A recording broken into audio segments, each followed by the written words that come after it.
Hi friends, welcome back to my channel. So, if you follow me on social media or if you know me in real life, you already know that I'm obsessed with vintage toys, and more specifically, I'm obsessed with vintage My Little Pony. I've always been a really big fan of ponies growing up, and my favorite gen is the obscure Gen 2 or G2 as it's known in the My Little Pony community. Now, we all know that G2 is not the most popular generation of ponies ever, but it is my favorite one because it's the one that was in the shops when I was a kid, so that's the one I grew up with. It's the one I collect the most, and still I was missing a really interesting item in my G2 collection, and I noticed the other day I never bought one of the incredible My Little Pony keychains. These keychains were around in the late 90s, and they are just basically a smaller version of the full-size G2 ponies, and they have a keychain attached to their back so you can clip them onto your school bag, whatever you wanted to in the 90s. It was a means of self-expression, and I think they were only around for a very short period of time. Maybe they were only produced for a year or two because they became quite rare. It's not like the most expensive G2 item you can get, but they are rare, and it's hard to find them. You can find them in mint condition in the blister packs, but they are quite expensive. So I didn't actually own one, and I've always wanted to own one, so I decided to go on a little quest online to try and find one that wasn't in box but also wasn't that bad that couldn't be fixed.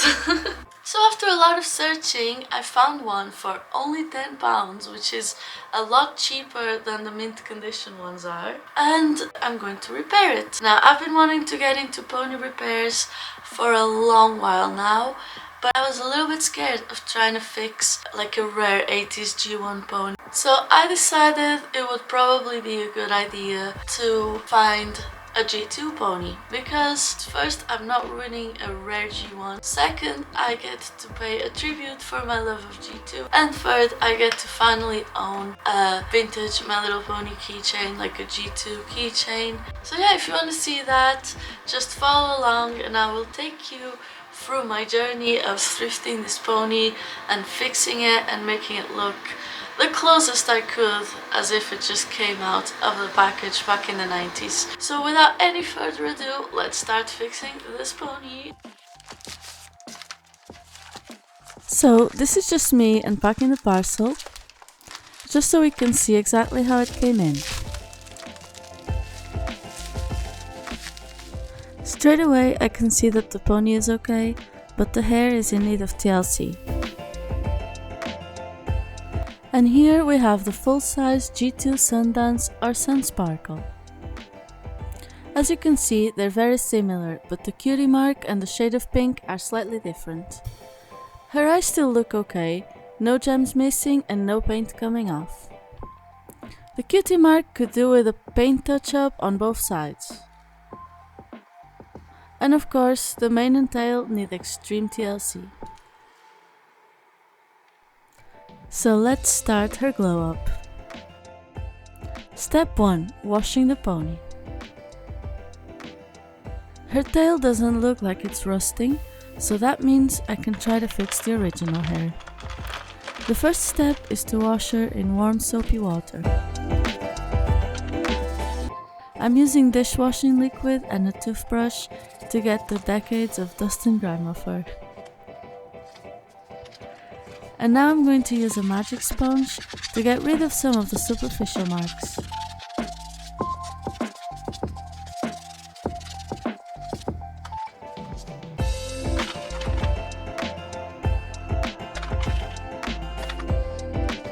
And the last step of the cleaning process is to wash her hair.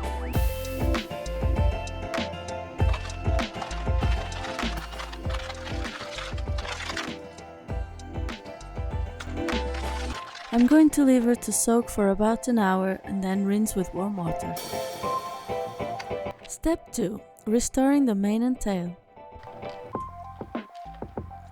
She's been cleaned and rinsed, and now she's ready for a hair glow up. I will be using this little bowl and some fabric softener to condition the hair.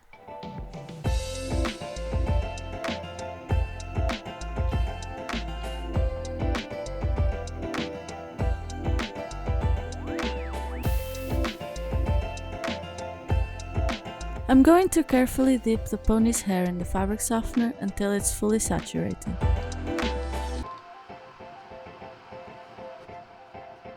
I left it in for about 30 minutes and now we're ready to start detangling.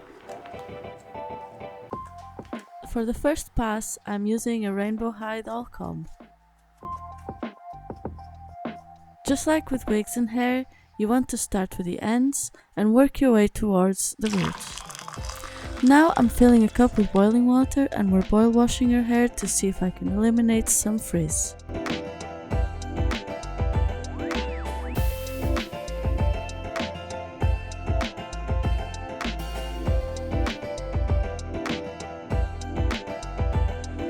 I'm doing a second pass, this time with a finer comb.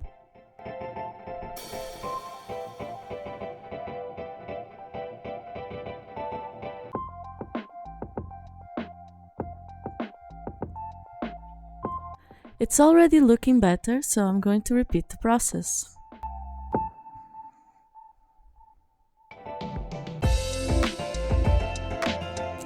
I'm noticing visible improvement on the hair, but before trimming any ends, I will try one more thing.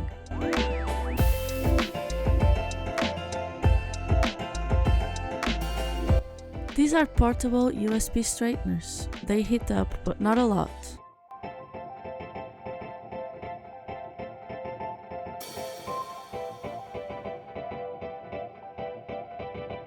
The moderate heat and ceramic plates help me tame some more of the frizz.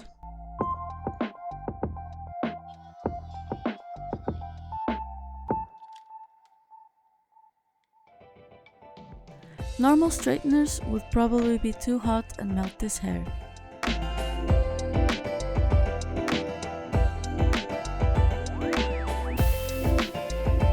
Okay, so now it's finally time for a little trim.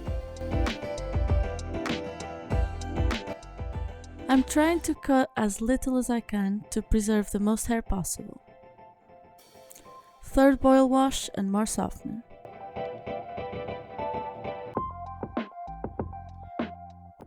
Then I rinsed in boiling water again and very quickly wrapped the hair in my makeshift rollers. I had to do it really fast off camera, but this is how I did it. I cut strips of kitchen or toilet roll and cut different sizes of drinking straws into 2 cm or 1 inch more or less bits, and then I secured with bobby pins and rubber bands. I learned this technique from the channel Retro Geek Crafts, but this is my first time and I improvised a bit, so let's see how it works. Wish me luck! Step 3. Cutie mark. I have to wait 24 hours to remove the rollers and I'm impatient, so I'm gonna start painting her cutie mark.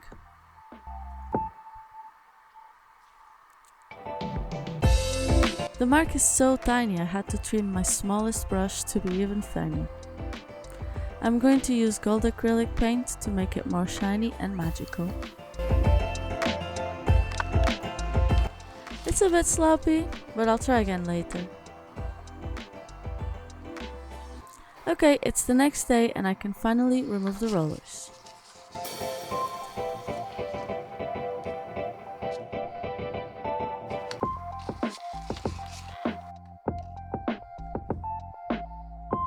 Right, so I wasn't happy with the curls, so I tried again. I've also repainted the cutie mark.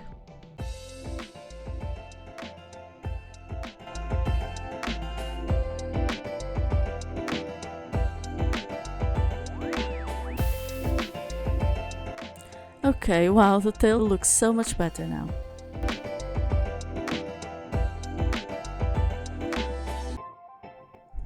Now let's see how the mane turned out.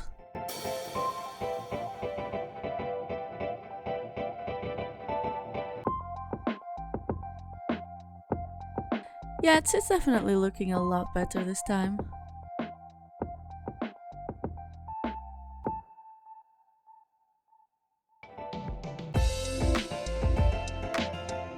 The ends of the hair are way softer with minimal trimming.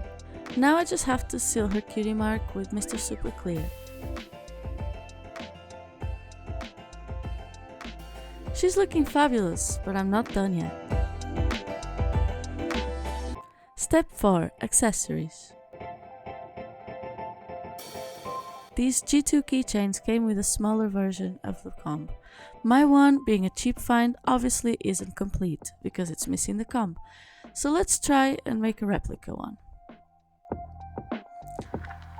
I sketched the shape on paper and traced it onto EVA foam using a Pilot white gel pen.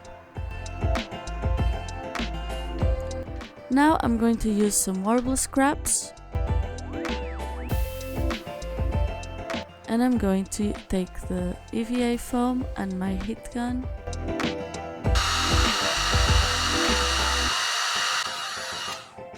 and then I take the EVA foam combs and sandwich them in the warbler.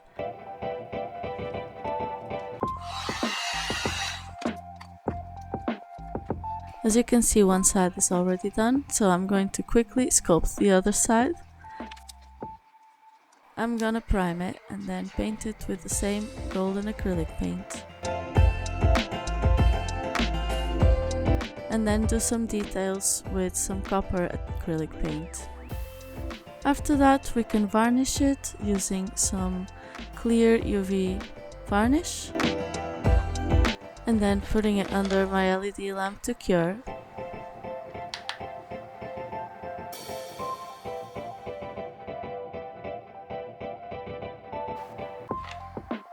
After curing the clear nail polish, we're left with a really cute comb. We can just add a little golden string to it. And here we are, the project is all done. I'm so glad I decided to step out of my comfort zone. She looks really cute, I think, especially for my first project.